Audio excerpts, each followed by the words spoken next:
There's something about you that people often misunderstand. When tension rises, you go quiet. When arguments start building, you step back. And over time, people may have labeled that behavior very simply.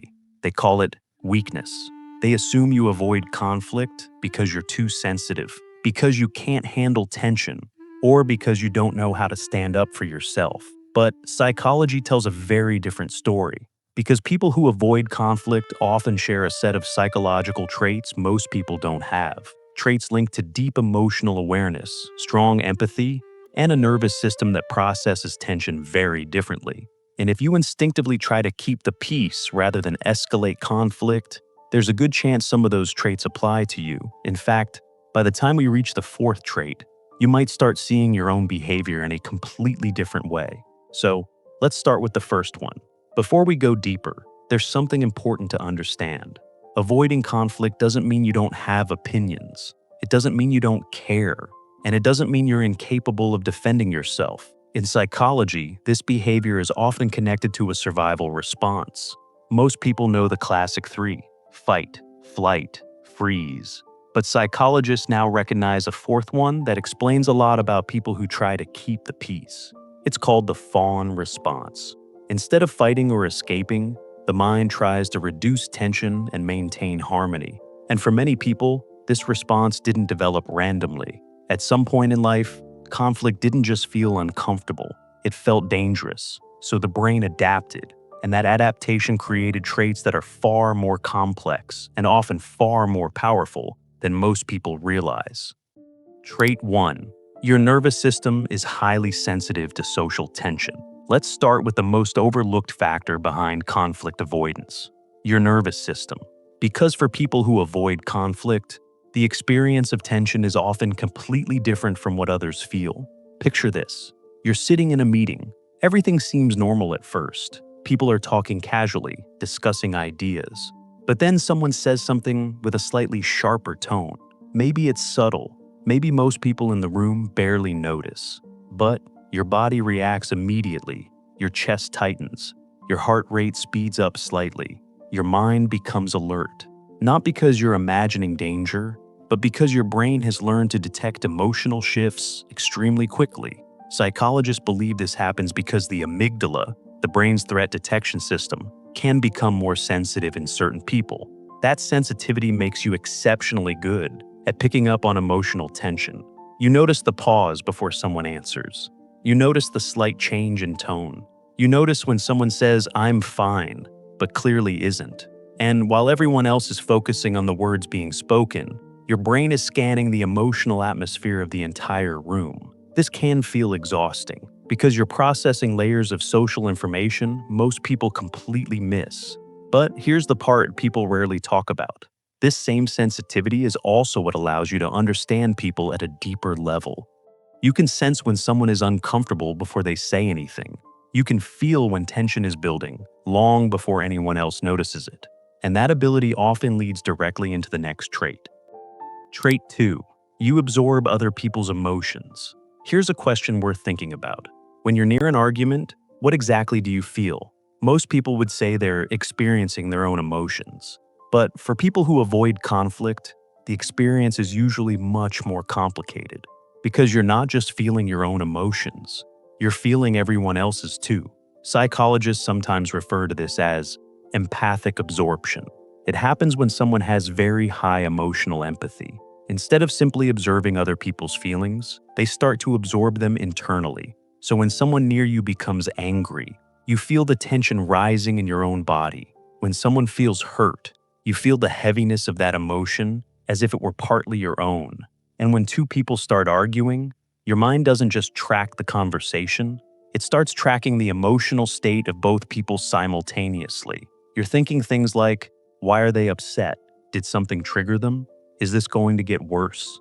At the same time, you're also thinking about how your own response might affect them, how your tone might escalate the situation, how your words might unintentionally make things worse. So your brain is running multiple emotional calculations in real time, and that level of emotional processing can become overwhelming, which is why many highly empathetic people instinctively try to de-escalate conflict instead of engaging in it. Because for them, Conflict isn't just a disagreement. It's a flood of emotional information happening all at once. And avoiding that flood sometimes feels like the only way to keep things stable. But here's what makes this fascinating. That same emotional awareness often leads to the next trait. Trait 3. You instinctively try to stabilize social situations. People often assume that conflict-avoidant individuals are passive, but in reality, something very different is happening. Because when tension appears in a room, your mind immediately begins searching for ways to stabilize the situation. You might change the subject slightly. You might soften your tone. You might acknowledge someone's feelings before they even fully express them. And most of the time, you do this automatically, without even realizing it. In psychology, this ability is closely connected to social intelligence. It's the skill of reading emotional dynamics between people and adjusting behavior to keep interactions balanced. Think about a family gathering. Two relatives have a history of disagreements. The conversation slowly starts drifting toward a topic that could trigger another argument. Most people at the table don't notice anything yet, but you do.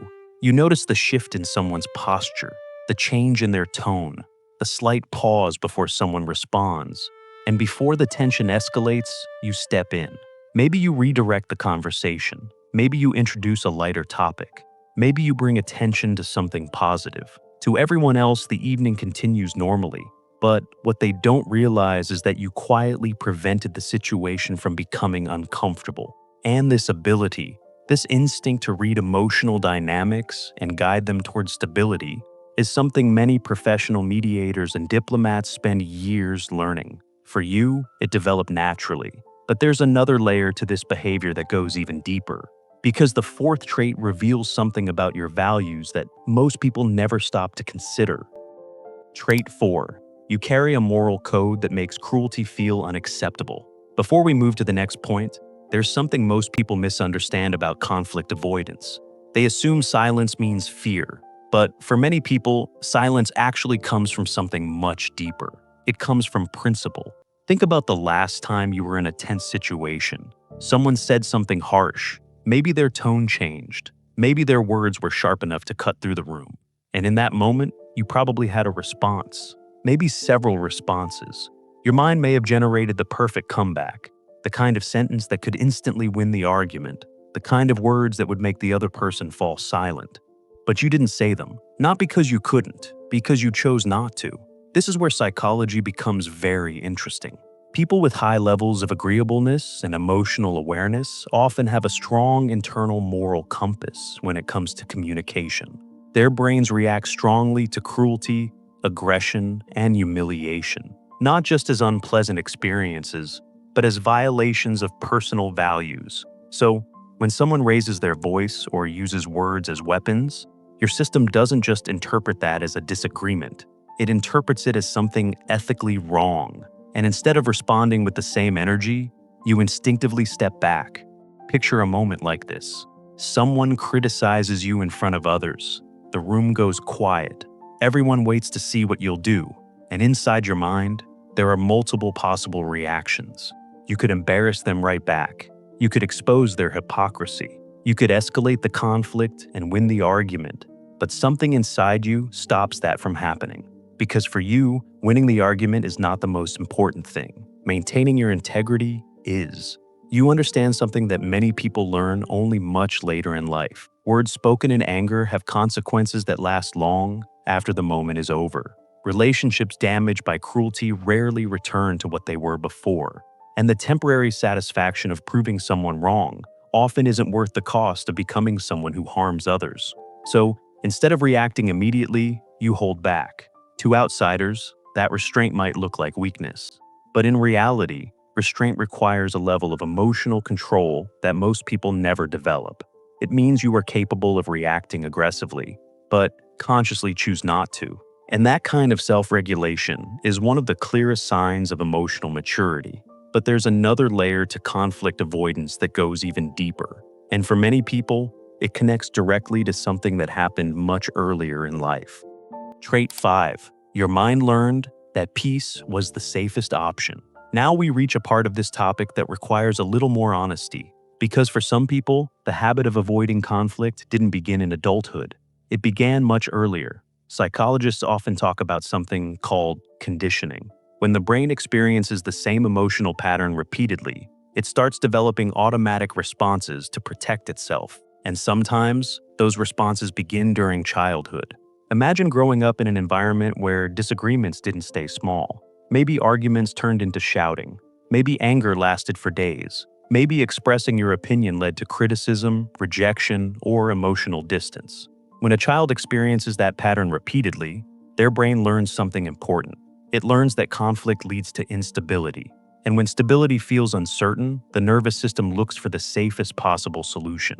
Often that solution becomes keeping the peace, agreeing instead of arguing, apologizing quickly, staying quiet when tension begins to rise. Over time, those behaviors stop feeling like choices. They become automatic responses. Even years later, long after the environment has changed, the nervous system may still react the same way. You might notice this in small moments. A minor disagreement happens. Logically, you know it's not a big deal, but your body reacts as if something serious is happening. Your mind starts replaying the conversation later. You wonder if you upset someone. You think about what you should have said differently. And sometimes you apologize, even when you weren't actually wrong. This isn't irrational. It's the nervous system continuing to operate using an old survival map. A map that once helped you navigate situations where emotional safety felt uncertain. But here's the important part. Recognizing that pattern doesn't mean something is wrong with you. It means your mind adapted in a very intelligent way to the circumstances it faced. And now that you're aware of that pattern, something powerful becomes possible. You can start choosing when that response serves you and when it doesn't. Because avoiding conflict entirely isn't the goal. And becoming someone who enjoys confrontation isn't the goal either. The real goal is balance. Learning when peace is worth protecting and when your voice deserves to be heard. And that understanding brings us to something important. If you've recognized yourself in some of these traits, there's a good chance you've spent part of your life wondering why your mind works this way, why tension affects you so strongly, why arguments feel so exhausting, why keeping the peace sometimes feels more natural than standing your ground. But when we look at the psychology behind these behaviors, a very different story starts to appear. What looks like weakness from the outside often comes from strengths that aren't immediately visible. Sensitivity that allows you to read emotional shifts before others notice them. Empathy that lets you understand people's feelings at a deeper level. Social awareness that helps you stabilize situations before they become destructive. A moral compass that prioritizes kindness over winning arguments. And a nervous system that learned powerful survival strategies when stability wasn't always guaranteed. These traits are not random. They are the result of a mind that has spent years learning how to understand people, learning how to protect connection, learning how to navigate emotional complexity. And while those traits can sometimes make life more intense, they also create something remarkable. They create the ability to see people in ways most never will. So, if you're someone who avoids conflict, here's something worth remembering. You are not someone who lacks strength. You are someone who developed a different kind of strength. The strength to pause before reacting. The strength to feel emotions deeply without becoming controlled by them. The strength to prioritize understanding over domination. And the strength to remain thoughtful in situations where others might simply react. But there is also another part of the journey. Learning that your voice matters too. Learning that expressing disagreement doesn't automatically destroy connection. Learning that healthy conflict can sometimes strengthen relationships instead of breaking them. And learning that the same emotional awareness that makes you sensitive to tension can also help you communicate your needs clearly. You don't have to become someone who loves confrontation. You simply have to become someone who trusts that your perspective deserves space in the conversation. Because the goal was never to eliminate your sensitivity. The goal is to use that sensitivity with confidence instead of fear. Before you leave, I want to ask you something simple. Out of the 5 traits we talked about today, which one felt the most familiar? Was it the nervous system sensitivity, the deep emotional empathy, the instinct to stabilize situations, the strong moral code, or the early conditioning that taught you to keep the peace? Let me know in the comments by writing the number of the trait that resonated with you the most.